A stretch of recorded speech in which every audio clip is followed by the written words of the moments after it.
Everybody, how you doing? Doug Barry here. I appreciate you being with me. We have a little video here we're going to share with you regarding the incident that took place in Sydney when Bishop Marmari was attacked. Bishop Marmari Emanuel, many of you are familiar with this, happened about 11 or so days ago, 11, 12 days ago, at the time I record this. We're going to address that and a little bit about what's going on in the rest of the world too with regards to anti-Israel protesters. This is escalating, obviously, in these different areas. Let's address the Bishop Mar Emanuel incident first. I know a lot of people have their opinion, their mindset of this. And in fact, after it happened, I saw many posts on social media of how the bishop actually prayed over the individual after he was stopped. And now he's calling for calm and more prayer and doesn't want to aggravate the situation. So we definitely don't want to do that. But we want to address a couple of key things. If you are in church, especially you men, we men who are in a church and we see someone walking up into the sanctuary area, we know they're really not supposed to be there. This is not their place at that time. I think we have an obligation to intervene in some way. Now, again, right away, some people are going to say, yeah, but the bishop is calling for prayer. That's great. This could have been much worse, though. And if I'm sitting in that pew, I'm thinking I failed as a parishioner, as a man in general, to see someone walk up. If I recognize, hey, this guy looks a little sketchy, he looks a little strange, why is he walking into the sanctuary area of the church? He's not supposed to be there at this time. What should I do? Should I sit and watch? I wonder what could happen. Considering the fact that we're living in a time when we've seen these types of attacks regularly taking place in some way, shape, or form, people stepping into the sanctuary area. Sometimes it's violent, sometimes it's not so violent, but in general, people will sit in the pews and just not do much about it. So first and foremost, I would say, God bless Bishop Marmari Emanuel for actually saying, we're going to pray for this individual. We're going to pray for all of our separated brothers and sisters, our Muslim friends and so forth, because it looks like from the reports we've heard that it was a radical Muslim who did this sort of thing. All right. Or this incident. However, we still have a responsibility to protect and defend legitimate self-defense. That doesn't mean pull out a gun and shoot the person. Absolutely not. That is not what we're saying here right now. What we're saying is, I think it is absolutely a good idea, especially for us men, to be sitting at the end of a pew near the aisle on both ends, so that if something like this happens, we can move quickly and keep our eyes open and pay attention to our surroundings. If we're going to mass, we're going to any church service, and we understand what that church service should look like and how it should roll, how it should unfold, what should be going on, who should be where at what time. If we know this, and we should, and we see something that gets out of the ordinary, something that's dangerous, we should intervene, act in some way, shape, or form. If this young man's walking down and he's getting close, and 2 guys, 3 guys would have stood up from the ends of the pews and stood right in front and got in the way, the bishop might not have been struck at all. They could have still detained the man. The bishop can still pray over him. All of that can still take place, and there might not be any injury. In other words, let's be more on guard with regards to protecting and defending those that God entrusts to our care. That's a key thing I've talked about forever. Be our coalition, our group that we talk about, being prepared to be able to protect and defend in the right ways. Right? And again, most cases do not require some form of lethal action, by the way. Let's just be really clear. If we're wise and we're well trained and we're paying attention to our surroundings, we can intervene and stop things before they escalate to a point where you need any kind of force. You can just detain somebody, grab them, hold them down. 2, 3, 4 men, grab the individual, grab them in the right way, grab them by the wrists, lower part of the arm, not up in the upper part. They can still swing around. If they're holding a weapon of some sort, they can still get crazy with it. You get them down here closer to the forearm, to the wrist area and the ankle area. You can detain them. They can't kick, they can't swing, they can't pull out weapons. These are things we need to be thinking about. Now, there are a lot of areas where church security is growing in I want to say popularity, but in necessity. And I think that's a good thing. So consider that in your parish, your church, if you should be looking into or getting a little more trained up when it comes to just being better prepared. But at the very least, men, let's sit at the end of the pew best we can. Doesn't always work, but in most cases, that's where I sit. And I want to be ready to move if I have to. I'm also always paying attention. I got my head on a swivel, paying attention to what's going on. Somebody opens a door, I just glance over to see who's coming through that door. Last point here, watch hands, okay? As the old saying goes, hands kill. Someone walks in with their hands in their pocket, they're holding something in their hands and it looks a little scary there. then you want to pay a little more attention to that situation. Because if that hand comes out of a pocket and it's got a knife, a gun, a weapon of some sort in it, then you're going to need to make a decision what you're going to do at that point. If the hands are just on the side, walking along, and you see that there's nothing in their hands, okay, maybe not as grave or serious. That doesn't mean they can't still do something with their hands to hurt somebody. But again, we've got to be paying attention to these details. So, Bishop Marmari Emanuel, for his part, I'm so thankful by the grace of God that he's not seriously injured, that he looks like he's going to recover completely. He's praying, he's calling for prayer and calm, and I agree and I echo that. But let's also look in general at being more secure, more cautious when it comes to church situations like that. Okay, now we're seeing anti-Israel protests growing all over the country. This, in part, is very similar to what happened to the bishop, meaning that you've got this escalation, so to speak, around the world, and a lot of it is being directed at the war in Gaza. Israel retaliating from what happened October 7th when Hamas came in and slaughtered brutally in most horrific ways many people in their country. Now, I am not making a statement on what I think about the way the war has gone, okay? And that's not my place. It's not my security clearance. We get information from the news, and our news sources are not always that reliable. So let's be cautious about paying attention to what we see in the news when it comes to what is actually going on over in the Middle East. However, we do know it is escalated. And it's escalated in the Middle East, and it's escalated here in the United States, where I am, where many of you are probably watching or from. This is something that most likely will continue to escalate. Now, there are all kinds of reasons why it might and why we can expect that it probably will. It's an election year, and there's maybe corruption here or there that's going to help promote and push this sort of thing.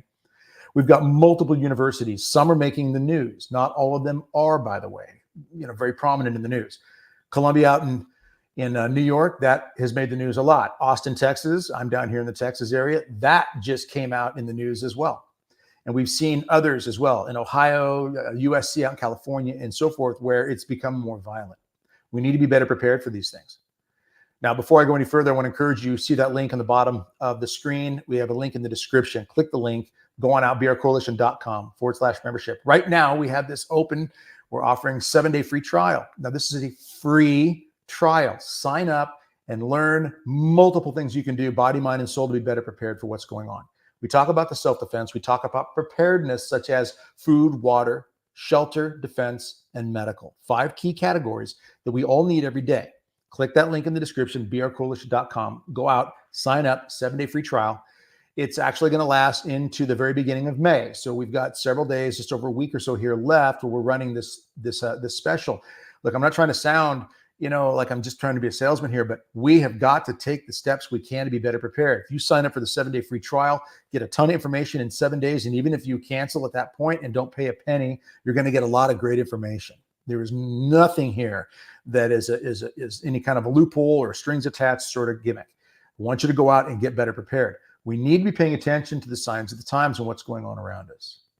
Now, let me tell you about a little meeting I just took part in about 2 weeks ago, roughly, give or take, week and a half or so ago. It was a meeting with a handful of gentlemen, where we met, about 15, 20 of us met for a couple, 2.5, 3 days. And several of these men are former intelligence officers in the U.S. government. A couple are former FBI. You got former military scientists in there. These are gentlemen who were part of things such as the EMP Commission, advising presidents even on certain things we need to be concerned about with regards to EMP. Cyber warfare is a big part of it. And we're seeing cyber attacks grow left and right. I've got articles up on my other monitor here pointing out different situations where we've had cyber attacks. AT&T, the cell outage several weeks, about a month or so ago, a month and a half, was a cyber attack based on information I received from an intelligence individual. And several other examples of that. United Healthcare, Change Health, the subsidiary of United Healthcare, is still going through it. Did you know that even the MGM casino in Las Vegas was hit with a ransomware attack, and the money that they wanted, that hackers wanted, was in the neighborhood of $30 million? Caesar's Palace was also hit. They paid $15 million to get out of their problem. Water treatment plants, Muleshoe, Texas was another one just recently was announced. That actually happened back in January. These cyber attacks are continuing. This is the stuff that these individuals at the meeting made very clear. This stuff is going to continue to go on. And it's going to weaken us in many ways if we're not careful. So again, that's why we are encouraging people to get better prepared. Now, whether you sign up for this free 7-day trial that we have, or sign up for the course after the 7-day trial and go on from there, and click the link in the description for that. If you don't do that, at least start looking at what you should do to shore up your water, food, medical, defensive measures. And when I say defensive measures, I mean, just make sure that your home is secure. Make sure you're thinking about keeping your head on a swivel. Keeping gas in your gas tank, by the way, is a defensive measure. If you don't have a lot of gas in your gas tank, some cyber attack hits gas stations, just like it's hit insurance companies, water treatment plants, cell phone coverage, communications. If it hits gas stations and gas stations in your town are shut down, you remember the oil pipeline that got hit several years ago? It was hacked, pipeline from Texas to the East Coast. That was cyber hackers. Okay, they caught them, by the way. They caught them in Russia. That's where they did it from. The U.S. negotiated with them for a length of time. They were caught, and then the war in Ukraine began. The U.S. started backing Ukraine, and Russia let them go. But when that happened, if those of you who were in the East Coast remember, especially out there, they were hit with gas shortages. Okay, that's how fast these things can happen. So again, what's a defensive measure to make sure that you can move and get around and not be bogged down somewhere? Make sure your gas tank never goes below half. I keep mine 3/4 or so at all times because I want to make sure that I've got enough gas in my gas tank that if something happens, I can drive several hundred miles without having to stop. If you're in town somewhere and you have to get out of your car and walk, have good footwear. Have good footwear in your car at all times. These are a couple of tips, right, that are free right here. Okay, they're good advice, right? We should know this anyway, right? But if you sign up again for that 7-day trial, you're going to get these and many more. I'm going to help you figure out ways to secure, protect, defend, shore up your water, food, medical. Make sure you're building good communication with community members, family, friends in the area. Have those conversations with your loved ones that are at a distance that in case something happens, you might not be able to talk with anymore or for a while. Sad to say, that's the reality of it though. So look at the anti-Israel protests. Look what happened to this Bishop Marmari Emanuel. Look at the scenario that we're dealing with cyber attacks. And I'll leave you with this. Those gentlemen in that meeting that I was at last, week and a half or so ago made very clear this point. This is going to escalate even further. All of the information they have is going to escalate, is showing, that it's going to escalate even further to a point where we may be more weakened than we realize. And the root cause, according to all of them, the root cause is a combination of communism and Islamic faith. And it's not really Islamic faith, it's Islamic way of life. And so the combination of that, all right, is putting us all in a position that we have to acknowledge. When you hear somebody shout death to America, America needs to be destroyed and so forth, when you hear those statements, we have to stop saying, well, if they don't like America, they should just leave. The reason they're here and they're saying that for a lot of them is they want to transform America. They want to change America into something that they prefer. And the communists and the radical Islamists, they want that. They want what they believe in. They don't care about our Constitution.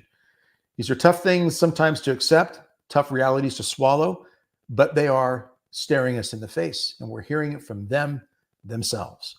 So when we see these attacks escalate, the riots on the campuses, the agitation, call it protest, but it's not all peaceful. When we see these agitations, remember what happened many years ago when we had 150 or so cities that not only had riots, some of these places were lit on fire. That sort of thing can happen again.